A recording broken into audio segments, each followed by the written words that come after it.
बघा, नमस्कार बालमित्रांनो. छानशी बोधकथा ऐकायची आहे. बर, तुम्हाला प्राण्यांच्या आवडतात का इतर बोधकथा आवडतात? इतर का प्राण्यांच्या?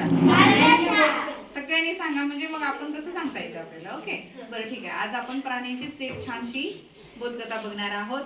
कथेचं नाव आहे हत्ती आणि हरिण.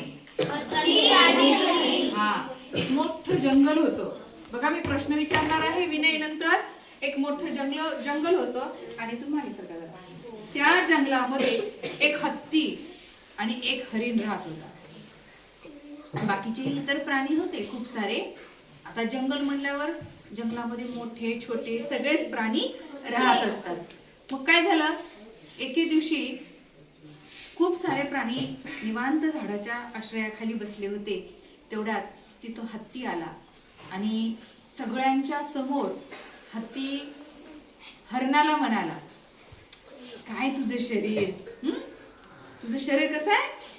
एकदम काटकोळ शरीर आहे आणि तुझ्या अंगात काही ताकद नाही, तुझ्या अंगामध्ये ताकद नाही आणि त्यामुळं बघ मी कसा बलाढ्य प्राणी आहे, माझ्याकडे किती ताकद आहे आणि मी ताकदवान प्राणी आहे आणि नुसतं काटकुळ शरीर राहून काही फायदा नाही आणि माझ्यासारखी ताकद असली पाहिजे, माझ्याकडे बघ किती ताकद आहे, असं म्हणून त्या हरणाला तो प्राणी हिणवू लागला. हरिण बिचारा, हरणाला फार वाईट वाटलं. तर हरिण म्हणाला, यात माझा काय दोष आहे? मी काटकुळा आहे म्हणून माझा काय दोष आहे याच्यामध्ये? माझं शरीरच तसं आहे. आणि हरणाला खूप वाईट वाटलं. तरी हरिण म्हणाला हत्तीला, अहो हत्ती महाराज, तुम्ही मान्य आहे आम्हाला, तुम्ही बलाढ्य आहात, एका मिनिटात मोठमोठी झाडे उपटून बाजूला फेकतात, मोठमोठाले ओंडके सोंडे धरून बाजूला करतात, तुमच्याकडे खूप सारी ताकद आहे आणि तुमचा एक पाय जर पडला तर कितीतरी प्राणी मरतात. एवढी ताकद तुमच्याकडे खरंच आहे, पण नुसत्या ताकदीचा काही उपयोग नाही. त्या ताकदीसोबत माणसाला प्रत्येकाला थोडी अक्कल सुद्धा असली पाहिजे, असं कोण म्हणाला? हरिण म्हणाला. मग हत्तीला त्या गोष्टीचा खूप राग आला. असं कसं म्हणाला? अक्कल पाहिजे पाहिजे, मला अक्कल नाही काय? बोल नका ग. मग हरणाला वाईट वाटलं, हत्तीला पुन्हा वाईट वाटलं. हत्ती म्हणाला, अरे मला अक्कल नाही, मला फक्त शरीरच आहे काय? हा मेला मी बघतो आता ह्याच्या हरणासोबत माझा कधीतरी पाला पडेल का नाही, असा म्हणून हत्ती राग तिथून सोंड आपटत निघून जातो. एके दिवशी काय होतं, खूप मोठं वादळ सुटतं. हवा सुटते, वारा सुटतो, चक्रीवादळ म्हणतो ना आपण, त्या पद्धतीचं वादळ सुटतं. ढगांमध्ये अशा विजा कडकडतात, पाऊस, वारा, वादळ, सगळ्या जंगलात सुई सुई सुई सुई सुई सुई त्या सगळ्या वाऱ्याचा आवाज आणि मोठमोठाली झाडं, एवढ्या एवढ्या बुडाची झाडं तिथं खाली पडू लागली, जमिनीवर उपटून पडू लागले. इतकी हवा सुटली, इतकं वादळ सुटलं, सगळे प्राणी घाबरले, पक्षी हवेत उडाले, पक्ष्यांना काही सुचेना, माकडं घाबरली आणि माकडं झाडावर वगैरे तर झाडं पडू लागली. म्हणजे सगळीकडे प्राण्यांचा किलकिलाट ऐकू येऊ लागला, खूप घाबरले. आणि मग तेवढ्यात नदीला पूर आला, पाऊस आला म्हणल्यावर एकदम मोठा पूर सुद्धा आला आणि मग प्रत्येकाला आपापला जीव वाचवायचं पडलं. प्रत्येक प्राणी काय करू लागला, आपला जीव मुठीत घेऊन सैरावैरा पडू लागलं. पण हत्तीला काही तिथून कसंही पळता येत नव्हतं, कारण हत्तीला जायला जागा कशी लागते? जास्त लागते.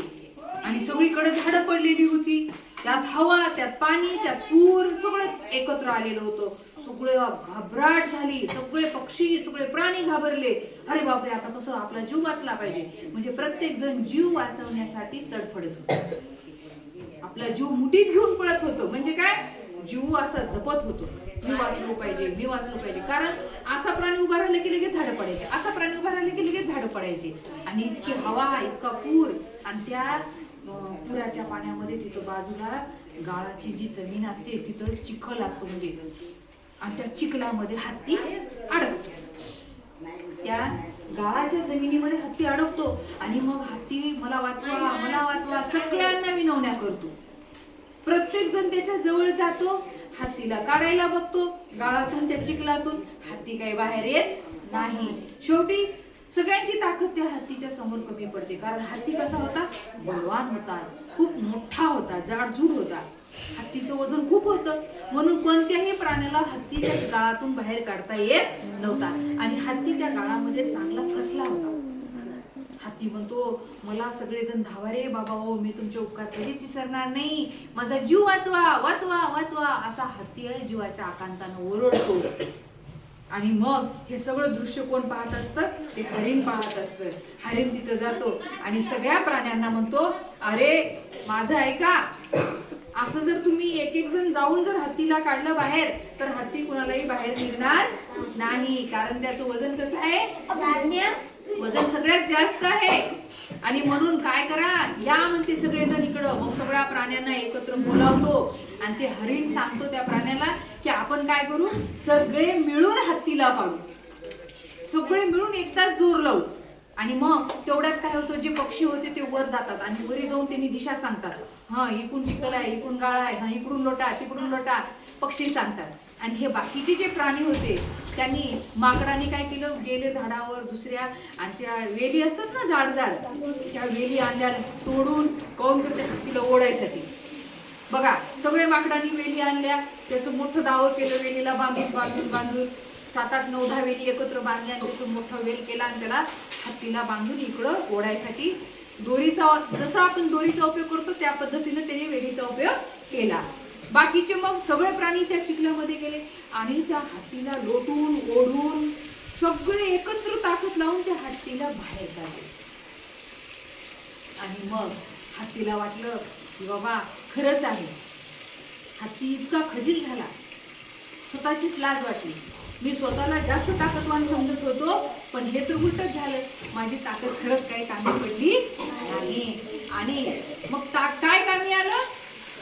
त्या हरणाची युक्ती कामी आली, हरणानं सांगितलेला सल्ला कामी आला.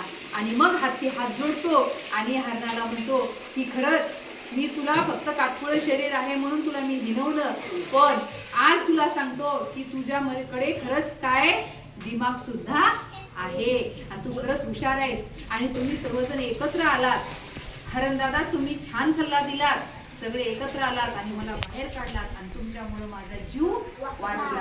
आणि आज मला कळालं की फक्त ताकद असून उपयोग नाही, तर काय पाहिजे? काय पाहिजे? दिमाग सुद्धा पाहिजे. समजली गोष्ट? तात्पर्य काय आहे? तात्पर्य आपण दुसऱ्याला वाईट बोलू नये. छान. हा,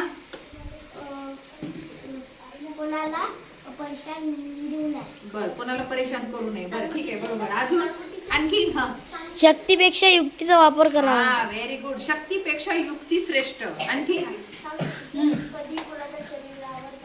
हा, कधी कुणाच्या शरीरावर टीका टिप्पणी करू नये किंवा आपल्याकडे असलेल्या मस्तीचा माज करू नये. छान, समजली? आवडली? Okay, thank you.